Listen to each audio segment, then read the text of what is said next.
Welcome back, everybody. It's been a little bit since I did part 1 of this series where I looked at whether or not the order you set your lineup matters.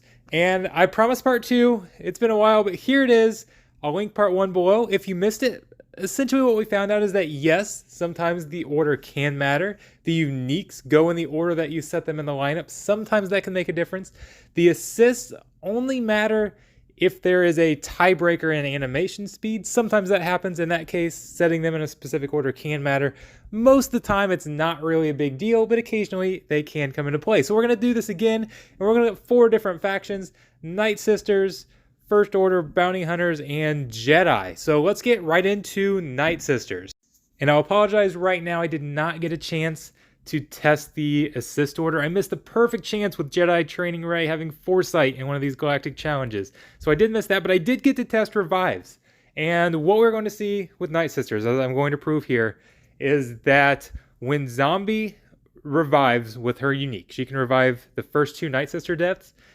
If there's more than one that die at the same time, it's always going to be the one that is placed first in the lineup that gets revived. So Talia was 3rd in the lineup. She did not get revived. Now I switched around, put Initiate 3rd in the lineup. There's going to be 2 Nightsisters ahead of her that die. They're the ones that get revived. I tried this several times to make sure I wasn't just getting unlucky RNG that was giving me that was bringing me to bad conclusions. And every time it was always the first 2 Nightsisters, or at least the first 2 that died, that would revive.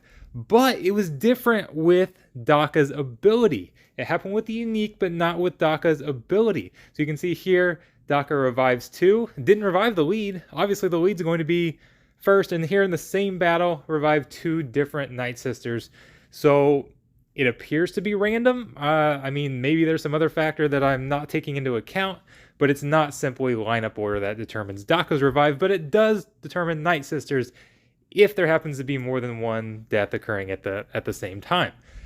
With Jedi, we're looking at a similar thing. Jedi Knight Revan's Savior. Who is going to get Savior triggered on them if there's more than one death? And it, again, is always going to be the first Jedi in the lineup. So really, I mean, it's going to depend on who you're running, but you're going to want your more valuable Jedi placed further up in the lineup. Jolie, for example, is going to be a perfect candidate. Put Jolie early, because if there's more than one death, you want Jolie to survive so he can revive everybody else. And I was not able to actually test this, but I would assume if you don't have Jedi Knight Revan in the lead, you're going to want him in the 5th slot, the last spot, because theoretically, if these uniques are working the way we think, if he's in the 2nd spot and there's more than one death, his Savior is not going to kick in, because it doesn't kick in if he dies first outside of the lead. So again, I did not get to test that, so I'm not saying 100% fact. I couldn't get the right conditions to actually test that on, but that seems like it would make sense. Seems like it would make sense. Now, things don't always make sense the way we think they should, but again, I tried this over and over with various different combinations of Jedi, as you can see here. It was always the Jedi in the 2nd slot that triggered that Savior. I'll show it one more time here, just for good measure. But yeah, it's always that 2nd slot Jedi that gets revived. Obviously, I'm using weaker Jedi here. I couldn't get my Jedi Knight Revan to die with everybody else to fully test that, but I think the conclusion is pretty obvious. On to First Order. What's going to be the assist order for First Order? Because I'll see some places say that you should set First Order Stormtrooper in the 2nd slot to make sure he assists first, because he can dispel. So especially if you're doing like a Supreme Leader Kylo mirror match, you want to be able to dispel that advantage so you can land critical hits. Dispel crit immunity from some other place so you can land critical hits. Well, we saw right there, First Order officer is going to assist first. He was in the last spot. He assisted first, so he's got the highest animation speed. Remember, it's animation speed, or at least what we believe is animation speed. Whether it's animation speed or not doesn't really matter. There's some factor there that's going to determine who goes first. If there's a tiebreaker, then it will go to who you put in the 1st slot. So what I'm looking at here, as you can see in the background, is I'm just looking to see if there's any tiebreakers with First Order Stormtrooper. Because if that's the case, we want to make sure we put First Order Stormtrooper ahead of them in the lineup. First Order Stormtrooper does have a pretty high animation speed. It's going to be faster than Sith Trooper, for example. Now, I couldn't test this with Supreme Leader Kylo or something like that because he's so fast. Like, I wouldn't be able to get anybody else to get Death Mark. I couldn't get an assist call before Supreme Leader Kylo went or anything like that. But so far, we're finding out that there's no tiebreakers. As I move people in the order, it doesn't necessarily change anything until we're going to see it gets a little weird here in just a second. And was a big reason for the delay in this video because I was very confused as to what's actually going on. So we saw just a little bit ago, First Order Special Forces TIE Pilot has a pretty fast animation speed. He was in the last spot. He got Death Mark. He assisted first. He assisted in front of First Order Executioner. First Order Executioner went next. We're going to check here with Phasma, First Order Stormtrooper. Not huge implications here. We'll see First Order Stormtrooper is faster. Will assist first. Coming up right here is where it's going to get a little bit weird. So remember earlier we had First Order Special Forces TIE Pilot assisting in front of First Order Executioner. In front of First Order Executioner.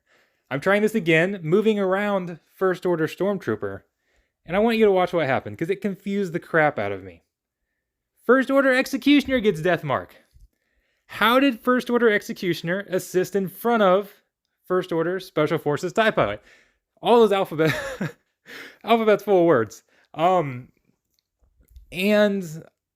I was really stumped on this. I actually didn't even notice. I was recording all this footage and didn't even notice it until I went back later after this Galactic Challenge was no longer there.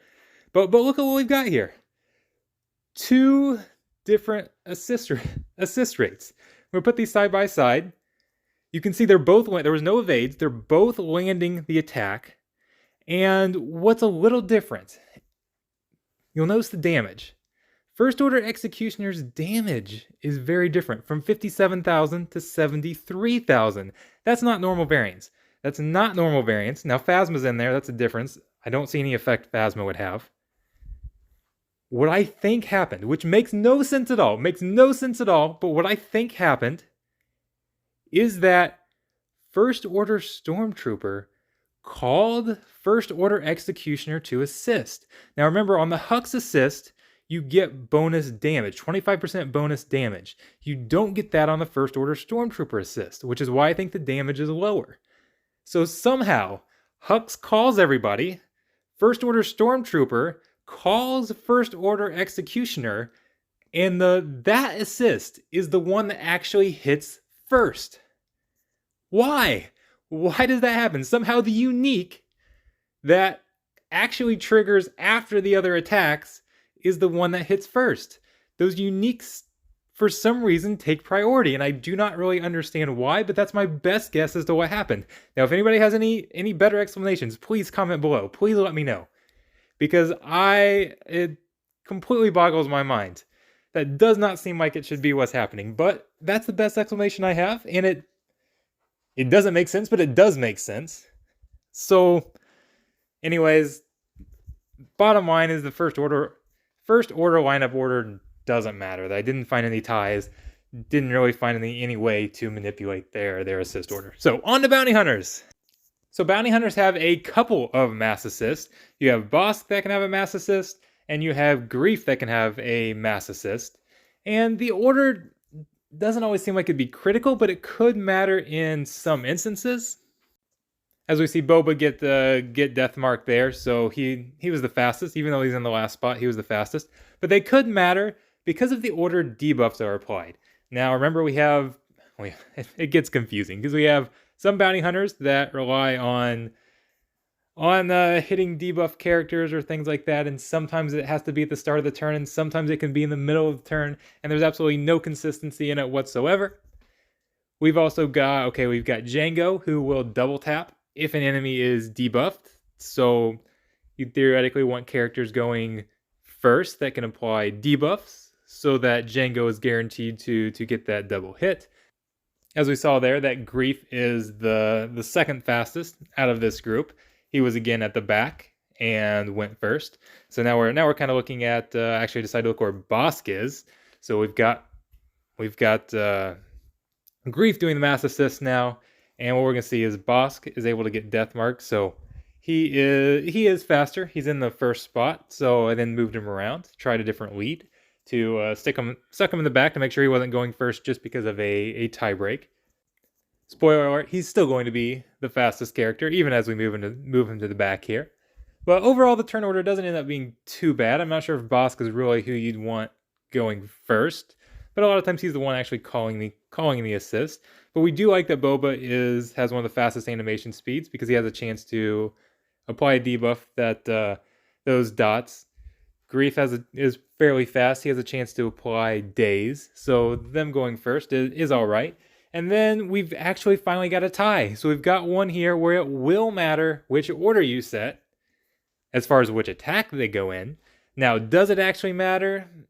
Maybe a little bit. So you're going to see that Mando and Jango have the same animation speed, so it matters what order you put them in. I would personally put Mando first because he has a chance to give that crit chance up. If he gives it to Jango, Jango's going to be the only one that's slower, it seems like. So if he gives that to Jango, maybe you have an increased chance of a critical hit. Now, hopefully you've got his critical chance high anyways. It might not matter. Overall, that's something that very rarely is going to actually come into play. The odds of the lineup order there and that crit chance determining a match are so small that it's definitely not worth stressing out over. But if you've got it, I would go ahead and set it in that order. So there we go. Again, we're seeing where assist order doesn't really matter a whole lot. It can come into play occasionally, but I wouldn't worry about it too much. The unique order tends to be a little bit of a bigger deal. Being able to control who gets revived by zombie if there's multiple Nightsisters dying at once. Being able to control who gets saved by Jedi Knight Revan if you've got multiple Jedi dying at once. That can have an impact. But again, if you just don't worry about this, you're not missing out on a whole lot. There's not going to be a lot of times when, okay, there's 3 Nightsisters that die at once and you lost because you put them in the wrong order. Or multiple Jedi that died at once and you lost because you put the wrong order for Savior. Yes, it could happen, but I know a lot in this game is so overwhelming that if this is something that you can't remember or can't keep track of, don't worry about it. It's not worth stressing over. So hopefully you guys found this information interesting, useful. Let me know what you think. I'll be seeing you guys around. Thanks, guys.